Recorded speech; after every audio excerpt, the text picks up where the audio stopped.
minutes. Now, 5, 6, 7, 8.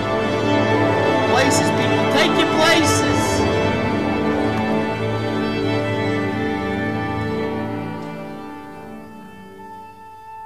Hi, I'm Kimberly Faye Greenberg. You're watching Broadway Backstage here on BroadwayBlogspot.com. Today we're off Broadway at Danny and Sylvia, the Danny Kaye musical, and we're talking with Josh Giacovelli and David Fiorello, the musical director and the scenic designer stage manager here at Danny and Sylvia. Let's see what they have to say. Welcome to Broadway Backstage, Sparks. This is your 45-minute call. Who are you? Who am I? I'm Josh Giacovelli. I'm the production stage manager for Danny and Sylvia, the off-Broadway hit smash comedy musical at St. Luke's Theater. Who am I? I'm Sean Farrell. Sean! I'm David Fiorello. I'm the musical director of Danny and Sylvia, the off-Broadway hit. As music director of the off-Broadway production of Danny and Sylvia, I maintain the musical integrity of the show since it was first conceived in Tech Week and in our first week of previews and performance. As music director, I did a lot of the arrangements for the show, and I make sure that everyone is satisfied, and some things can evolve, and I make sure that anytime something goes wrong, we can fix it, and when I have a sub, to make sure that all the performers feel comfortable with what's going on. Along with being the stage manager, I'm also the set designer. And what I do here is just about everything. I run the lights for the show. I also run the follow spot for the show via these little submasters here, and I run all of our sound cues through our sound system. I'm kind of a one-man gang. I do have a production assistant backstage who helps out with costume changes, thank God. But that's kind of what I do here with Danny and Sylvia. But I also do a lot of other things to pay the bills, which you need to do if you want to survive in this business. I design sets, I design lights, I dance at parties, I cater waiter, I bartend, and I'm also a for-hire priest. I do weddings. I'm actually performing a wedding in the end of April, so you really need to do everything. That was easy. I know. One of the challenges of doing Danny and Sylvia is that it's only a piano for the accompaniment. There's no orchestra, there's no combo, which can be a challenge and can be a blessing, when the performers decide that they want to skip a certain verse or, go back and repeat a verse twice because they're not sure what comes next. It's very easy for me to follow them, which is really nice.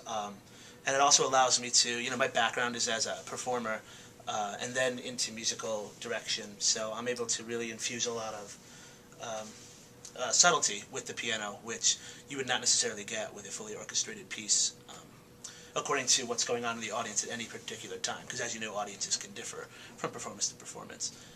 It can be a little difficult to only have the piano because I need to be able to make sure that I'm loud enough for the sections that are really big, but other than that, it's a joy and a privilege. A big question a lot of people ask, theater in New York, what's the difference between Broadway, off-Broadway, and off-off-Broadway?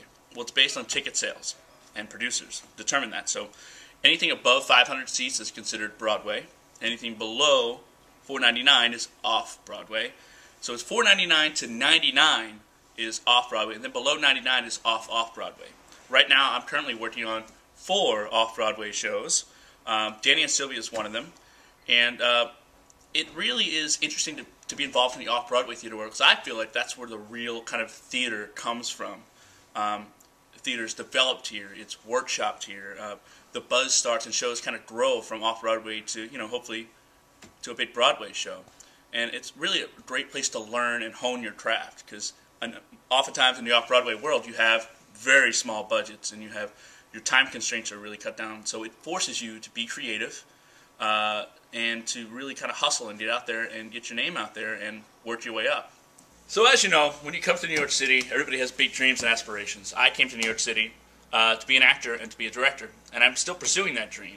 And in order to do that, I've used a lot of my other skills, such as being a set designer, a lighting designer, and a stage manager and production manager. And the reason I chose to do that is because so many of my friends come to New York as actors, and they want to be waiters or bartenders or temping and doing these weird kind of jobs that take them out of the theater. And a lot of times those jobs have time constraints and they conflict with auditioning. So by working in the theater, working at night on shows, my days are freed up to audition, which is very, very important. to me. And also, I'm around creative people all the time. I'm around theater people. I'm networking, and I often, if I do a show, I'm like, oh, by the way, I'm really an actor, but I can do all these other things, and that's been a blessing for me because I've been able to pay my bills in the past 10 years here in New York. I haven't had a real job. Working in theater to me is my love and my passion, so going to work every day is awesome. I'm the music director. You ask me what I do. I keep these bitches singing in tune. They don't know the left foot from their right sometimes, but that's my job. I run a shoe business, if you catch my meaning. That's a metaphor for keeping things in line. When sometimes they need and sometimes they don't, because they sing just fine. Got a fine head on my shoulders, that's an inside joke from Danny and Sylvia. Tell me now, what should I do? I'm gonna MD you. That's music direct.